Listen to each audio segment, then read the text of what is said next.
It is 2 a.m. and you're still replaying your boss's passive-aggressive message in your mind. Do you even try? Is this the best? Not good enough. It seems like nothing you do is right. Public shaming, manipulation, that becomes your reality. How did I know it? I was there. Probably you're like me. You've done everything. You set boundaries, you talked to HR, you acted professionally. But the anger, frustration, the self-doubt, they just don't leave. Why? Because your boss is not only a bad manager, they are a squatter in your mind, living rent-free, constantly playing mind games on repeat. You're probably thinking that we should take them under control, but the real battlefield is in our mind. I'm not talking about quitting the job, I'm talking about quitting the loop. And I survived without quitting. And here I'd like to share my battle-tested method to break this loop. Hi, welcome to my channel. For those who are new here, my name is Rona. I started this channel to explore how Buddhist-inspired mindfulness shows up in real life. Today, our focus is the workplace. First of all, let's talk about why your boss lives in your brain rent-free. I summarize it as 3 toxic cycles. The first toxic cycle is the identity fusion. The insidious feeling of, why are they targeting at me? There must be something wrong with me. Those about me mentality make you believe that their criticism is a reflection of your worth. You're gonna blame your identity with their toxicity. And in this way, you're making their problem your problem. Next, emotional jet lag. Your body's at home, but your mind is still in that fight or flight mode. So you're reliving those suffering moments, preventing yourself from enjoying those off hours. And the justice loop. This is so unfair. I should have fought back harder. You replay those arguments, imagine rebuttals. You're constantly carrying those sufferings of how things should have been instead of moving on. And we've all heard of those classic strategies. Document it, set boundaries, talk to HR, quit if necessary. You've done everything right. But why does your heart still burn? Why does your mind still race? Think of it like this.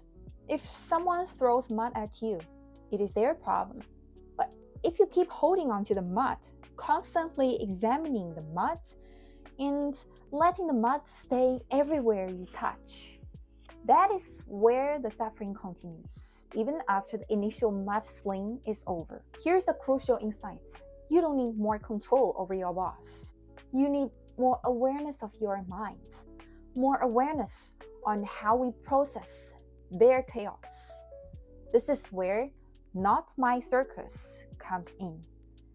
This is a very simple but powerful framework that directly targets the toxic cycles. This simple phrase is like a modern-day sutra.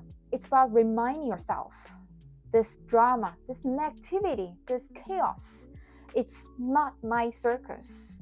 It is when you stop unconsciously getting pulled into their performance and start consciously choosing to step out from the stand.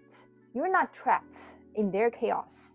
You can declare, not my circus. And living by not my circus is surprisingly easy once you understand 3 C's to peace. Each C represents a key practice that can help you embody not my circus. Let's dive into each of them. The first C represents clarify. To clarify means to see things as they truly are, stripping off the emotional fog. It is about understanding that your toxic boss's behavior is their problem. It's their show. It directly targets the identity fusion. By clarifying, you stop internalizing their attacks. You start to detach your identity and your self-worth with their arbitrary criticism or mood swings. So next time, when your boss's toxic words resurface in your mind, consciously label them as This is their frustration speaking, not mine. This is their urge to control. This helps you categorize those things as their behaviors. You will be able to step out from their chaos. The next C for Not My Circus is to contain. To contain means to build an internal shield to prevent their negativity from spilling over to your emotional and mental space after hours. In simple terms, it's about focusing on the present moment with no judgment. When your brain starts to replay the boss's toxic messages and emails and actions, it is your brain dwelling in the past. When your brain starts to dread Monday morning meetings, it is your brain racing to the future. Neither would help you find peace now. This directly targets the toxic cycle of emotional jet lag. So by containing, you're not engaging or denying the sufferings. You're taking the middle way as an objective observer of those sufferings with zero judgment. A good way to train your brain to be present is to do meditation. When you sit down and start to meditate, when you notice that you're replaying a very critical email from your boss, then simply notice that this is a thought about the email, and then observe your feelings objectively. Maybe you feel frustrated, then acknowledge it. This is a feeling of frustration. After that, don't dwell on it. Don't own those thoughts and feelings. You let them go by shifting your focus back to your breath. Just breathe in and breathe out. Now you're actively practicing containing those sufferings by not engaging with those thoughts. Finally, to truly live Not My Circus, the third C is to cultivate. To cultivate means to actively nurture your inner peace and well-being, especially after work. It is about consciously directing your energy and attention to activities, thoughts, and connections that restore and nourish you. It is not about setting office rules, and it is not about distracting yourself from everything. It is proactive self-healing. This helps break the justice loop. And here I have a few tips. And personally, I would do a peace ritual. It is very important mental buffer to signal that this is the end of an active work day and this is the start of your peace time. It is not about ignoring work. It is more about creating a deliberate transition. Like even if work messages or emails would still come in, you could still commit to a very short de-stress ritual. A short walk outside without your phone could be 5 minutes really deep breathing, could be quick stretches. Another important thing is connections. Nurture healthy relationships with people around you. Your partner, your family, your friends. Share really quality time with them. Remember, connections is a powerful healer. And also be conscious of the media you consume after work. After a stressful day, and it is very tempting to just stay on the couch and doom scrolling or binge watch TV, but trust me, it's not going to make you feel better. Try to limit your media consumption after a stressful day.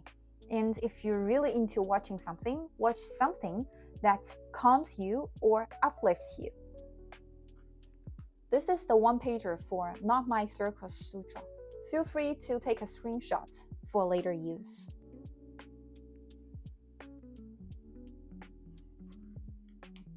Imagine rested nights, real weekends, inner strength no matter what happens at work. This is not a dream, it is possible. Start practicing Not My Circus from today. Recognize their show, build your insulation, and cultivate your positive energy. But please also understand that this is not an overnight miracle. Like learning any new skills, training your mind takes time and consistent practice. The most important thing is not giving up. Keep showing up for ourselves. We deserve peace, and we have the power to create it. What is one small step that you are going to take to live not my circus? Leave a comment below.